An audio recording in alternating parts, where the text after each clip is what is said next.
Hello. So I guess it's my day for the whiteboard. So this came to mind.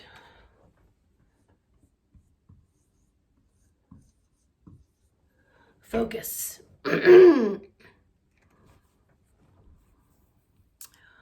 Whenever you are going to do something, it requires focus, but it can require different degrees of focus, depending on what it is that you are looking to accomplish or to do, right? So let's take driving a car. So you're running around just a few miles within your house, you know the roads, you could be more lax, maybe you're using one hand, you kind of know the traffic, so your focus is one way. Then you get on the highway and then maybe there's a lot of traffic, so your focus might be a little bit more on paying attention to your lane, what's going on around you. Then storms, you come through rainstorms. And then you're locked in on 10 and 2 and you're super focused, right? You're super focused. So this is stuff we do during the day, right? Running the vacuum might not be so focused. Maybe getting into the corner and not running the vacuum into a piece of furniture, we're a little more controlled and focused. So you get the picture. So now let's talk about setting intention. You know how many times people set their intention and they do not apply focus to it? So we want to set intention. Set our intention, then what we want to do? We want to focus more on this. So we're going to focus on setting the intention, and then we're going to focus on keeping the attention. And then sometimes we might have to be hyper-focused, depending on what's happening. So, an example of that. Maybe you want to go into the grocery store and you don't want a lot of incoming stuff. So you set your intention, you focus on that. Really breathe and align that. You walk into the grocery store and you begin to do your thing and you are focused on the intention. You leave the grocery store and you were able to keep that intention set and focused, right? Now let's say you go into a room and it's either a party or it could be a work meeting or whatever it is, but there's going to be more people gathered into this room. And you go in and they have the recess lights and one of them is flickering and you notice it, but you carry on. People come into the room, you're having conversations, right? Because see, you've set your intention on being fully present and you want to stay in your heart space and you want to stay in the moment and you want to really be present for what people are sharing with you. You want to be mindful of what you're sharing with them.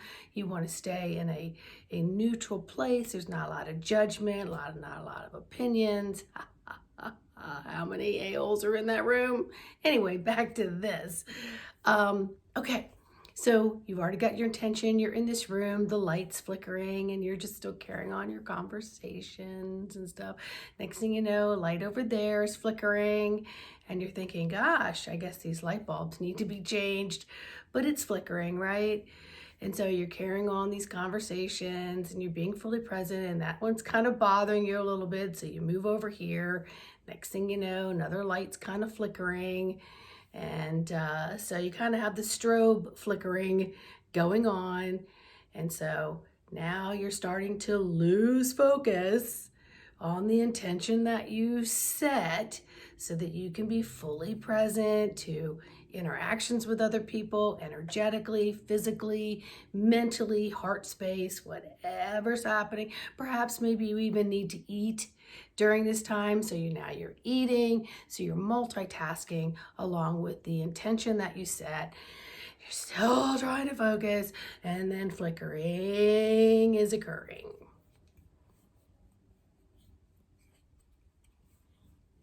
How long before the flicker takes over? How long before the flicker takes you out of your intention to be fully present in your heart space? Because now that flicker is irritating you. So it's triggering stuff, right? So then this conversation or this piece of food or this thing happening, you're now distracted. Happens every day. And the flickering would be chaos coming around, multitasking, and it could be the flickering of everybody's energies. It's all metaphors. I think you guys kind of figured that out. So what are you going to do? You're either going to have to remove yourself, or you're going to become part of the flickering and try to maintain the flickering, right? Or you're going to stop, drop, sit, connect with your breath. Maybe step away, maybe go to the bathroom, maybe have a drink of water, maybe look out the window, realign, readjust, tweak. You're adaptable, you're flexible, you can flow with this, right? Because this is a lesson of learning endurance and stamina. Because remember, you're focusing, and then you may have to go into hyper-focus, but you don't want to lose the intention of what you've set for yourself for the day. So with that being said, let's say you have a drink of water, you look out the window, and you're catching your breath, and you're aligning yourself. So now you come back into focus with the intention and proceed to the next conversation. Now, it may be that the flickering is just over sensory load, and your body is saying, enough for the day, enough for the day. Do your best to exit this room, this situation, this metaphor for flickering energy. Maybe you need to remove yourself from it now, that's enough for the physical, the energetic, the sensory bodies, emotional body, all of it. Maybe that's just enough. And then the next time that it comes up, the flickering is in a different way, and you build a little more stamina, a little more endurance. Because why? This is your game of being a spiritual athlete. This is your game that you've chosen through your life to focus and set your intention to be the best spiritual athlete you can be. And so many of us just have different thresholds during any given day that we can take in and put out and still maintain spiritual integrity. And as an athlete of the spiritual, integrity is what? It's everything. It's the integrity of the intention of the heart. As the love, light, God, goddess that you are, the being of creation, as the creator being that you are.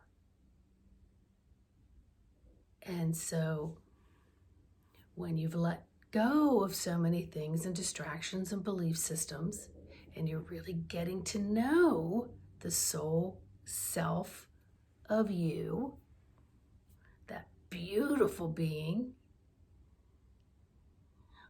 you're going to learn to build the stamina through skilling, through honing in and focusing on the intention that you've set for yourself. Now, I don't mean there's one intention of the day. Maybe your intention when you get up is to be very loving and get yourself ready for whatever your day is. Be loving to the people around you. Be extra loving to maybe breakfast that you've prepared for yourself or for others. Maybe now your intention's a little bit different when you get in the car, of how you're going to just breathe with the traffic. Maybe how you're going to go into work. Maybe how you're going to pay bills. Maybe how, whatever it is you're going to do, you're going to set your intention each time. So not just one intention for the day is necessarily going to be one size fits all in that moment of the day, right? So you're going to flip it around. You're still setting an intention. You're still setting focus. You're still maybe in some parts of the day have to be hyper focused on it to really maintain that 10 and 2, that destination. And then how's the journey going to be to that destination is all up to you. It's up to you and the connection that you have with the me, myself, and I of all of it.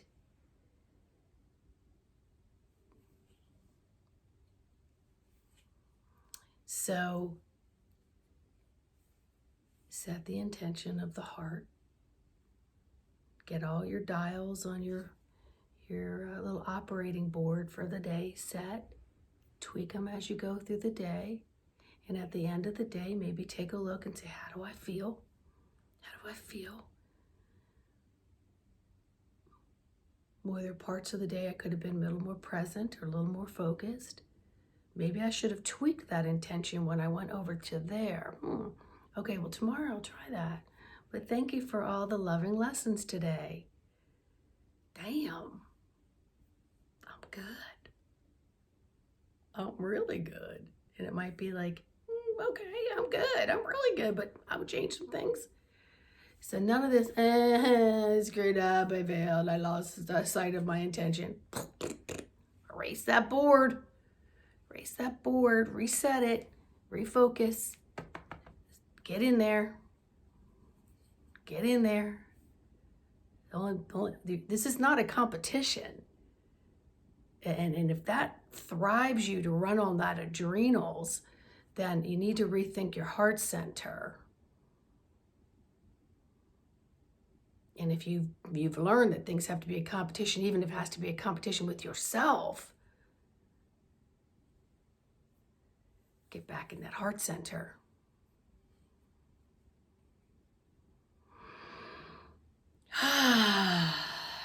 It's all good. It's truly all good in the hood. It's all good in the hood. The hood. The hood. It's all good. It's all what you make of it, what you focus on, what is you decide when you're focused, hyper-focused, what your intentions are and how many times they move around during the day. Because remember, you're coming into everybody else's stuff, right? And how can you be the best that you can be? Align with that universal dial. Yeah. Alrighty. Alrighty. Now you go set that intention and do me a favor. Subscribe to the tribe. Hit that bell so you get all these notifications. Like this video. Leave me a message. Let me know how you're doing. Please, and share your tips. It's so helpful for everybody. And of course, take a look at my website,